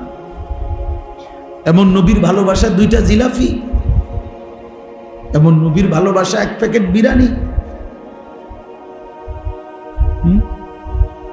ইনসাফ এটা? এটা বুঝি কথা হইল? ধাক্কাধাক্কি করে, ঠেলাঠেলি করে, নবীর ভালোবাসায় দলাদলি করে। আরে বেটা ইনসাফ বলো বেটা। রাসূলুল্লাহ সাল্লাল্লাহু আলাইহি সাল্লামের 23 বছরের এই মেহনতের বিনিময়ে তো হযরত আয়েশা রাদিয়াল্লাহু তাআলা আনহা বলেন যে, জগৎবাসী শুনো, আমি দেখছি সারাটা রাত তিনি উম্মতের জন্য কাঁদছেন। হাত্তা তাওয়াররামাত কাদামাহু, 2টা পাও, কদম 2টা পাও, তাওয়াররামাত মানে হলো ফুলে ফুলে গেছে, 2টা পাও ফুলে ফুলে গেছে। এই জন্য তালেবে ইলম আমরা, মাদ্রাসার ছাত্র, আমরা নিয়ত করো যে এই পৃথিবীর কেউ আসুক বা না আসুক, আল্লাহর দ্বীনের জন্য আমরা লড়বো ইনশাআল্লাহ। কলিজার 1 ফোঁটা থাকতে আমরা ইনশাআল্লাহ কোরআন বিরোধী, সুন্নাহ বিরোধী, ইসলাম বিরোধী কোন কাজ বাংলাদেশে বাস্তবায়ন হতে দেওয়া হবে না ইনশাআল্লাহ। এজন্য নারী সংস্কার কমিশনের এই অন্যায় দাবি বাংলার জমিনে বাস্তবায়ন হবে না ইনশাআল্লাহ। এদেশের কওমি মাদ্রাসার তালেবে ইলম এখনো বেঁচে আছে, হেফাজতে ইসলাম এখনো আছে। এদেশের লক্ষ লক্ষ উলামায়ে কেরাম কলিজার খুন দেবে প্রয়োজনে, কিন্তু আল্লাহর জমিনে, বাংলার জমিনে কোরআন সুন্নাহ বিরোধী নাস্তিকদের দোষর কোনো আইন বাংলাদেশে বাস্তবায়ন হবে না ইনশাআল্লাহ। হ্যাঁ, বাংলাদেশে উলামা বিদ্বেষী যে কেউই সে নিশ্চিত ইনশাআল্লাহ বেইজ্জতি হবেই হবে, হবেই হবে, হবেই হবে, হবেই হবে ইনশাআল্লাহ। এজন্য কিশোরগঞ্জের এক বেয়াদব নেতা নামের এক বেয়াদব, ফজলুর রহমান নামের এক পাগল, এক মাতাল বাংলাদেশে উলামায়ে কেরামকে বিদ্রুপ করছে। এই বেয়াদব ইনশাআল্লাহ প্রকাশ্য জমিনে বাংলাদেশে বেইজ্জতি হবেই হবে ইনশাআল্লাহ। বেইজ্জতি। ওই বেয়াদব বাংলাদেশের উলামায়ে কেরামকে প্রচন্ডভাবে বিদ্রুপ করছে। আমরা নারী সংস্কার কমিশন কোরআন সুন্নাহ বিরোধী প্রস্তাব পেশ করছে, আমরা এটার বিরোধিতা করলাম কেন?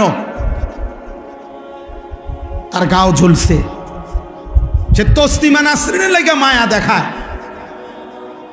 তার কাছে তসলিমা নাসরিনের প্রতি দরদ, উলামায়ে কেরামের প্রতি বিদ্বেষ। কত বড় নাফরমান!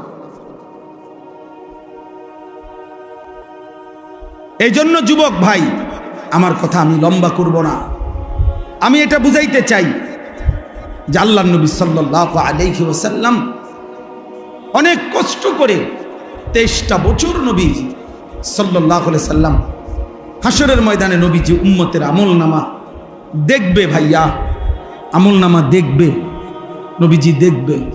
ফাকাইফা ইদা জিনা মিন কুল্লি উম্মাতিন বিশাহিদ ওয়া জিনা বিকা আলা হাউলা'i শাহীদা। এই আয়াতের তাফসীরের মধ্যে আছে সূরা নিসা। নবী সাল্লাল্লাহু আলাইহি ওয়াসাল্লামের সামনেও উম্মতের আমলনামা উন্মোচিত হবে, নবীজি দেখবেন, তোমারও আমারও। তো নবী যখন দেখবেন, আহা, আমার উম্মত সেই উম্মত যার আমলনামার মধ্যে 365 দিনের এক বছরে কোনো দিন ফজরের নামাজ পড়ে নাই। আল্লাহর নবী বললেন, উম্মত, এটা কি আমলনামা? আমার 23 বছরের চোখের পানি, আমার তায়েফের রক্ত, আমার দান দান শহীদ করা উহুদের রক্ত, আমি ক্ষুধার কষ্টে পেটে 2টা পাথর বাঁধছিলাম, আমি রক্তের উপরে উহুদের প্রান্তরে গড়াগড়ি খাইছিলাম, তাইলে আমার এই রক্ত, চোখের পানি, ক্ষুধার কষ্টের বিনিময়ে এই আমলনামা? দিন রাত নারী, ছবি, মদ, জুয়া, জিনা, ব্যভিচার, সুদ, ঘুষ, হারাম উপার্জন, এর জন্য আমার এত কান্না? বলো ভাই, কি জবাব হবে? বাবারা বলেন, কি জবাব দেবেন? 30 বছর যিনি সুদ খাইতেছেন, আপনি কেমনে দাঁড়াবেন? 30 বছর ধরে, 60 বছর ধরে যিনি বিড়ি সিগারেট খান, আপনি নবীজির সামনে কেমনে দাঁড়াবেন? 60 বছর বয়সেও যারা রঙিন টেলিভিশনে নাচ গান দেখেন, আপনি কেমনে দাঁড়াবেন? কি বলবেন?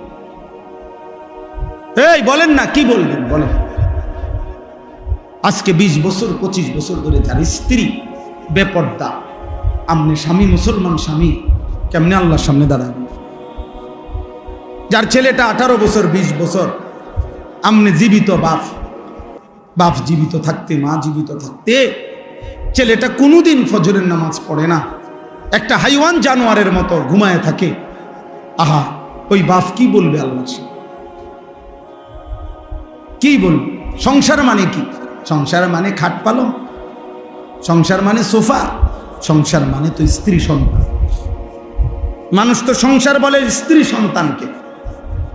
কেউ যদি বলে আমি আমার পরিবার নিয়ে বেড়াইতে আসছি, মানে আমার যে খাট পালং, সোফা টোফা, ইডি লইয়া বেড়াইতে আসছি, ঠিক না?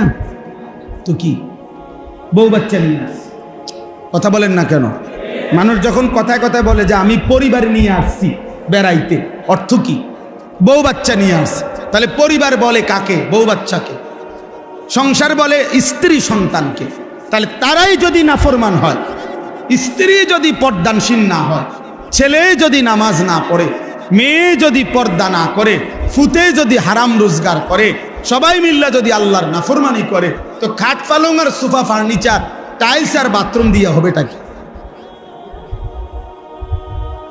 বলে কেমনে হবে ভাইয়া? এই জন্য আজকে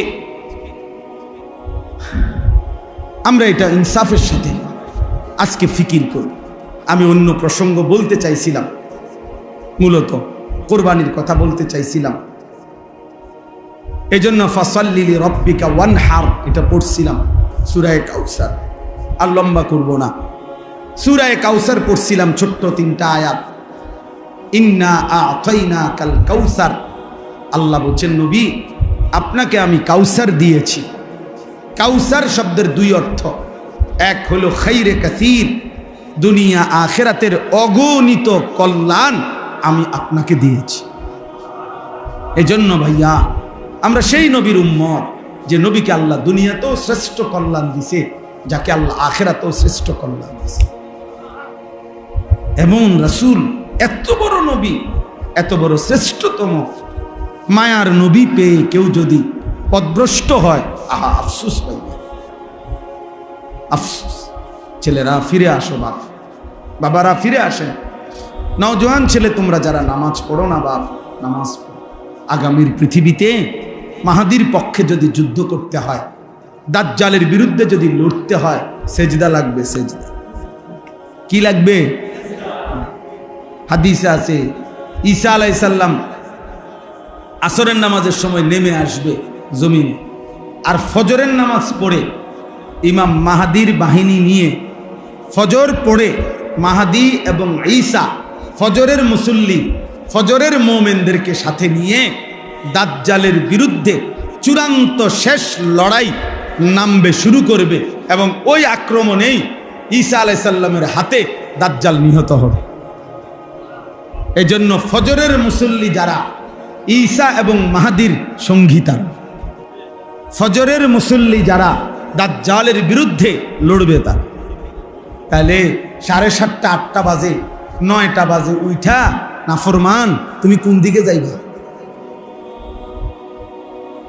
বুঝো নাই বাবা? তুমি তো ফজরের নামাজ পড়ো নাই, তো তুমি তো ফজরের মুসল্লিও দেখো নাই, তুমি তো ঈসারও দেখো নাই, তুমি তো মাহাদিকেও দেখো নাই, তো তুমি 9টা বাজে উঠটা কি পাই? 8:30 বাজে উঠতে হ্যাঁ কি দেব?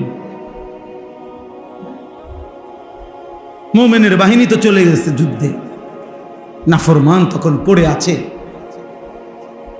এই জন্য ভাইয়া ফজরের নামাজ, ফজরের নামাজ বিজয়ের নামাজ। কোন নামাজ? ফজরের ওয়াক্ত বিজয়ের ওয়াক্ত।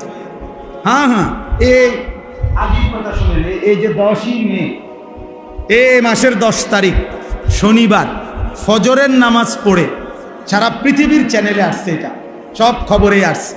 ফজরের নামাজের সালাম ফিরাইয়াই নারায়ে তাকবীর আল্লাহু আকবারের স্লোগান দিয়ে পাকিস্তানের মধ্যে মুজাহিদ সেনাবাহিনী এই ইন্ডিয়ার বেঈমানদের উপরে শেষ এই চূড়ান্ত হামলাটা করছে ফজরের নামাজের পরপর। হ্যাঁ, আমি নিজে দেখছি নামাজ ফজরের এই দিনটার শেষ ঘটনা। ঠিক 3 ঘন্টা লাগে নাই, বললাম না আমেরিকার বুড়া আব্বা, হ্যাঁ আমেরিকার বুড়া মিয়া ইন্ডিয়ায় ফোন দিছে, থাইমালাও ছাড়তা না, উড়াইয়া লাইব উড়াইয়া। হ্যাঁ, দোনো বুড়া ঠান্ডা হয়ে গেছে। মোদি বেইজ্জতি হয়েছে, ইনশাআল্লাহ নেতানিয়াহুও বেইজ্জতি হবে ইনশাআল্লাহ। ইমানের বিজয় হবেই হবে ইনশাআল্লাহ, জিতবেই ফিলিস্তিন ইনশাআল্লাহ, হারবেই ইসরায়েল, হারবেই ইসরায়েল। এজন্য এটা জরুরি। আল্লাহ তাআলা বলছেন, বন্ধু ইন্না আ'তাইনাকাল কাউসার, দুনিয়ার অসংখ্য কল্যাণ আর শ্রেষ্ঠত্ব আমি দিয়েছি আপনাকে, আখিরাতের কল্যাণ দিয়েছি।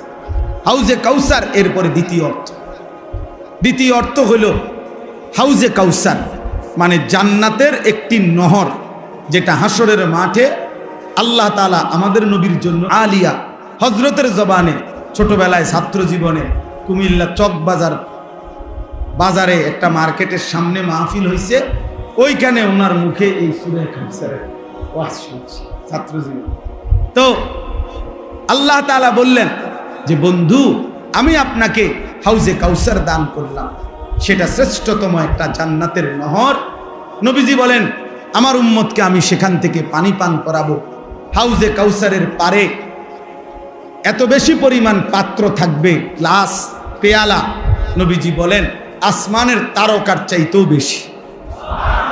তো আল্লাহ নবী সাল্লাল্লাহু আলাইহি সাল্লাম বলেন আমি আমার উম্মতকে পান করাবো, কিন্তু ফেরেশতারা আমার বহু উম্মতকে ফেরেশতারা বাধাগ্রস্ত করবে, মানে আটকাইয়া দিবে লাইনে পথেই। তা আমি দেখব আমার উম্মতকে ফেরেশতা আটকাইয়া দিছে। খোদার কসম বাপ, এই যেই হাদিসে হাউজে কাউসারের কথা, ওই হাদিসেই এটা আছে। নবীজি বলেন আমি তখন ফেরেশতাদেরকে ডাক দিয়ে বলবো, ফেরেশতারা ও তো আমার উম্মত, পরে বাধা দিলা কেন?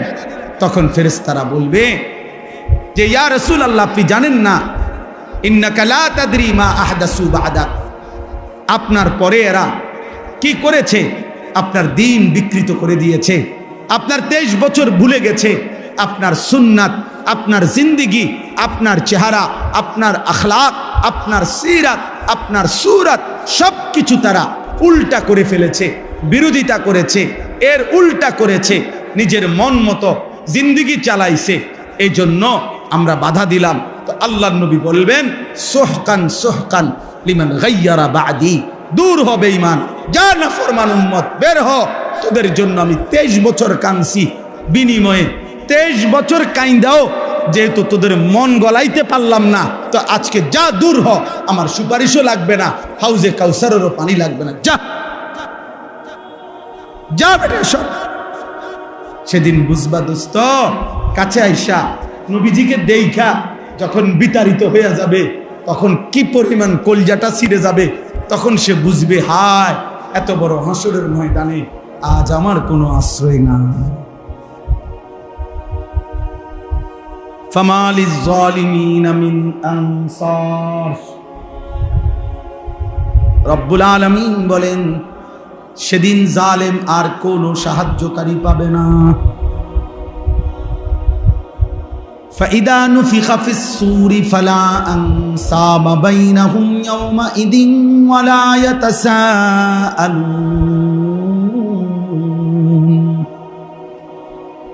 রব্বুল আলামিন বলেন ইসরাফিল যখন ফু দিবে, হাসরের মাঠ যখন কায়েম হবে, কোটি কোটি মানুষ যখন দাঁড়াবে, সেদিন কেউ কাউকে বংশের পরিচয় দিবে না। ফালা আনসাবা, নসব মানে বংশ, আত্মীয়তার সম্পর্কের কোনো পরিচয় দিবে না। ওয়ালা ইয়াতাসাআলুন, কেউ কাউকে ভালো মন্দ কিছুই জিজ্ঞেস করবে না। হাদিসের মধ্যে আছে আল্লাহর নবী বলেন ইব্রাহিমের মতো নবী তার সন্তান ইসমাইলকে দেখবে, কিন্তু একবারও ডাকবে না। ইয়াকুব নবীর মতো নবী ইউসুফকে দেখবে। খোদার কসম বন্ধু, ইউসুফ তো সেই ছেলে, 40 বছর ইয়াকুব নবী যেই ছেলের জন্য কাঁদছিল, হ্যাঁ, অবিয়াদ্দাত আইনাহু মিনাল হুজনি। আল্লাহ বলছে ইউসুফের সুখে কাঁদতে কাঁদতে ইয়াকুব নবীর চক্ষুটা সাদা হয়ে অন্ধ হয়ে গেছে। সেই ইয়াকুব নবীও ইউসুফকে দেখে একবারের জন্য ডাকবে না। ইয়াকুব বলবে ইয়া রব্বি নফসি নফসি, ইউসুফ বলবে ইয়া রব্বি নফসি নফসি, ইব্রাহিম বলবে ইয়া রব্বি নফসি নফসি, ইসমাইল বলবে ইয়া রব্বি নফসি নফসি। মুসা নবী বলবে লা আসআলুকাল ইয়াউমা উম্মি ওয়ালা উখতি। মুসা নবীর মতো নবী বলবে আল্লাহ আমি আমার মাকেও চাই না, বোনকেও চাই না, বাল আসআলুকাল ইয়াউমা নাফসি, আজ শুধু আমি আমাকেই বাঁচাইতে চাই। তুমি কে, আমি কে? হ্যাঁ, আল্লাহ আমাদেরকে বুঝ দান করেন। ফাসাল্লি লিরাব্বিকা ওয়ানহার। আল্লাহ তাআলা বলেন অতএব বন্ধু, হাউজে কাউসারের মতো নিয়ামত দিলাম, দুনিয়া আখিরাতের কল্যাণ দিলাম। অতএব যাকে আমি আল্লাহ তাআলা বড় কোনো নিয়ামত দেই, তার উচিত দুইটা কাজ করা। এক, আমি রবের জন্য নামাজ পড়া। দুই, আমার জন্য কুরবানি করা। এজন্য যাকে আল্লাহ নিয়ামত দেয় তার উচিত আল্লাহকে সেজদা করা। যাকে আল্লাহ নিয়ামত দেয় তার উচিত আল্লাহর পথে সম্পদের কুরবানি করা। ইন্না শানিআকা হুয়াল আবতার। নবীজির শেষ ছেলেটা যখন মারা গেছে, মক্কার কিছু কাফের বলছিল মুহাম্মদ নির্বংশ, মুহাম্মদের আর নাম নিশানা থাকবে না পৃথিবীতে। আল্লাহ বলেন বন্ধু, আমি ওয়াদা দিলাম আপনার বিদ্রুপকারী যারা, আপনার বিরোধিতাকারী যারা, তারাই নির্বংশ, তাদেরই নাম নিশানা থাকবে না, আপনার নামও থাকবে, আপনার দিনও থাকবে, আপনার ফিকিরও থাকবে, আপনার মেহনতও, আপনার বংশধরও কিয়ামত পর্যন্তই থেকে যাবে। এই জন্য আজকে আর আবু জেহেল, আবু লাহাব, উতবা, সাইবা, আস ইবনে ওয়াইল এসব বেঈমানদের নাম কোনো কুত্তাও নেয়। এগুলার নাম বংশ নাই, ঠিকানা নাই, কিচ্ছু নাই, বায়োডাটা নাই, আব্বার নাম, চাচার নাম কিচ্ছু নেই। কিচ্ছু বেলে নাই। কিন্তু রাসূলুল্লাহ সাল্লাল্লাহু আলাইহি সাল্লামের খানদান হযরতে হাসানের বংশধর, হযরতে হুসাইনের বংশধর ছিল, আছে, থাকবে ইনশাআল্লাহ। এজন্য চলো ভাই, মুমিনের নামই পৃথিবীতে থাকবে, নাফরমানের নাম থাকে। আল্লাহ তাআলা আমাদেরকে বুঝ দান করেন। তাহলে কি বললাম দুই কথা। এক নম্বর কথা হলো আমাদের প্রত্যেকের ইসলাম সংশোধন দরকার কিনা। দুই নাম্বার হলো যে আল্লাহ তাআলা আমাদেরকে অগণিত নিয়ামত দিয়েছেন, এই শরীর, স্বাস্থ্য, সুস্থতা, চোখ, নাক, কান, হাত, পাও, আসমান, জমিন, চন্দ্র, সূর্য, আমার জিন্দেগির যা কিছু সব আল্লাহর দেওয়া নিয়ামত।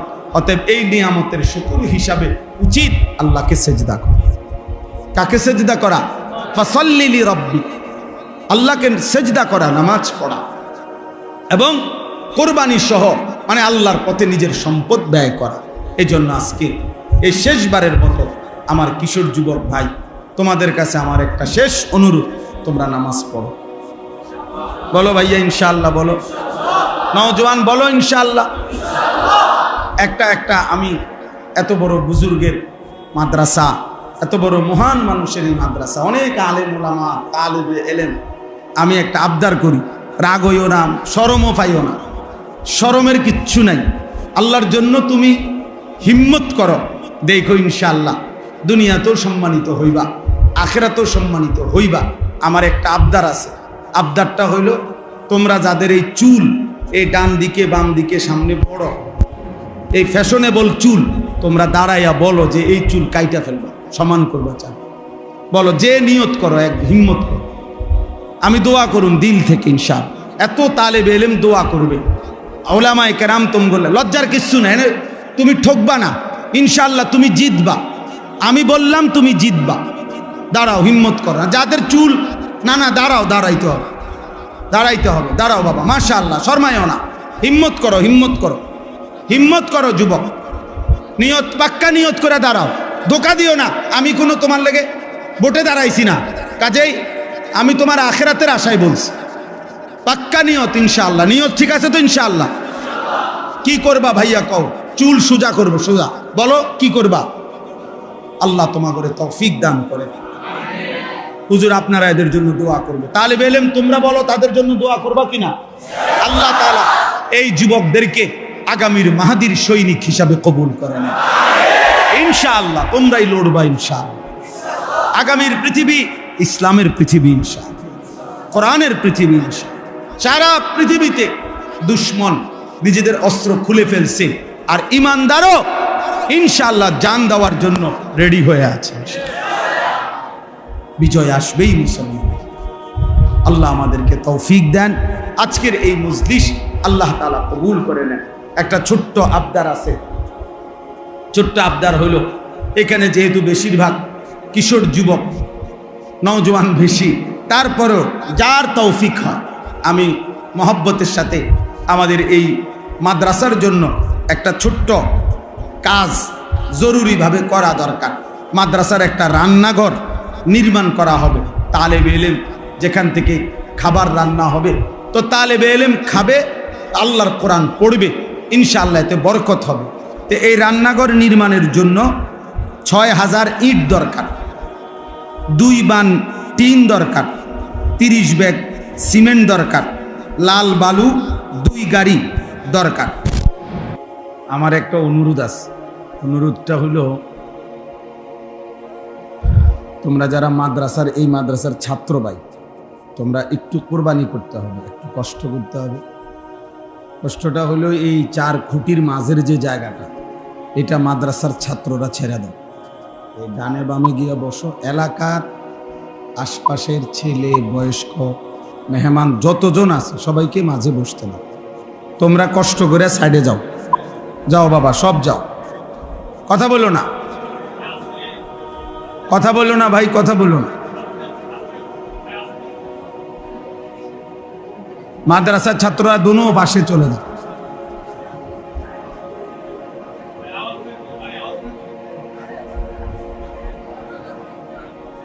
মানে এই বরাবর যাতে একজনও না বসে, একজন হুজুর দাঁড়াইতে পান, সাইফুল্লাহ ভাই একজন উস্তাদ, নওজোয়ান একজন উস্তাদকে বলেন, কথা বলে না। আরে ভাই এত চাপায় না, একটু ফাঁকা হয়ে বসে, গরম, অনেক গরম। আর একটু ফাঁকা হয়ে বসো না ভাই, আর একটু ফাঁকা হও, পিছনের দিকে যাও।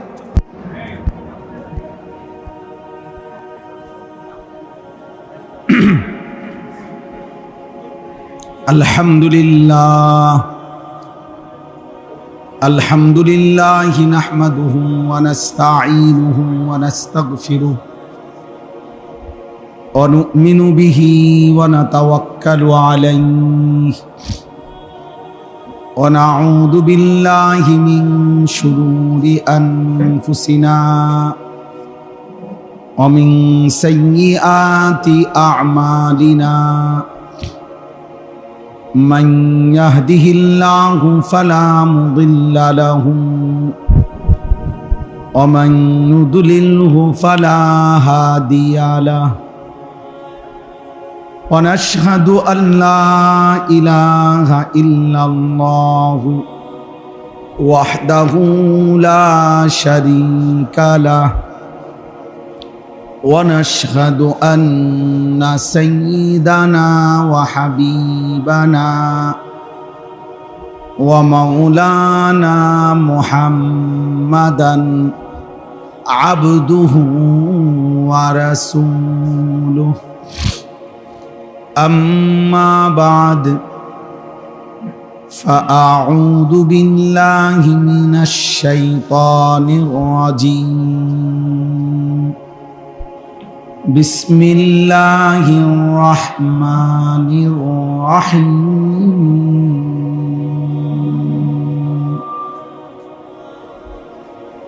إنا أعطيناك الكوثر فصل لربك وانحر إن شانئك هو الأبتر صدق الله مولانا العظيم. وقال نبينا صلى الله عليه وسلم بعثت لأتمم مكارم الأخلاق. اللهم صل على محمد وعلى آل محمد كما صليت على إبراهيم وعلى آل إبراهيم إنك حميد مجيد. اللهم بارك على محمد وعلى آل محمد كما باركت على إبراهيم وعلى آل إبراهيم إنك حميد مجيد.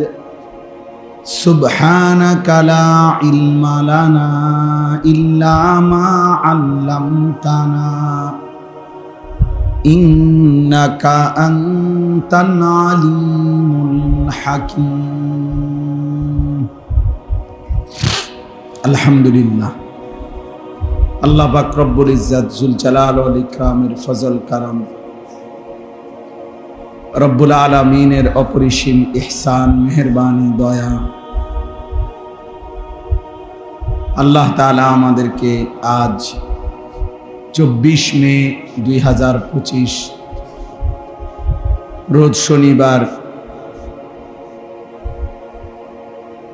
ঐতিহ্যবাহী দ্বীনি মার্কাজ জামিয়া রহমানিয়া বেরতলা মাদ্রাসার আজকের এই দুইটা কথা। এক নম্বর হলো এই যতজনের হাতে মোবাইল, বড় মোবাইল, এগুলা সব বন্ধ করতে হবে ভাই, এগুলা নামাও, সব নামাও। আর একজন ছেলেও মোবাইল হাতে ধরে কোনো ভিডিও বা রেকর্ড করবা না।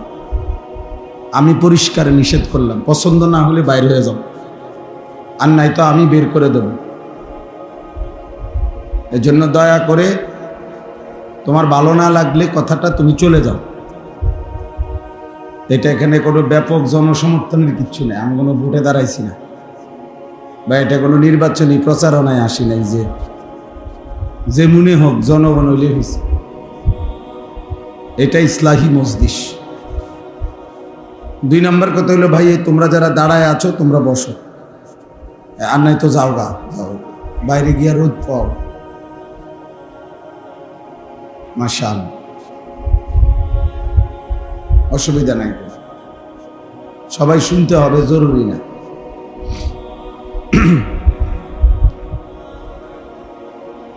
আল্লাহর কথা বলার জন্য, শুনবার জন্য অনেক লোক, এটা কোনো জরুরি না, নির্দিষ্ট কোনো সংখ্যা মূল বিষয় না।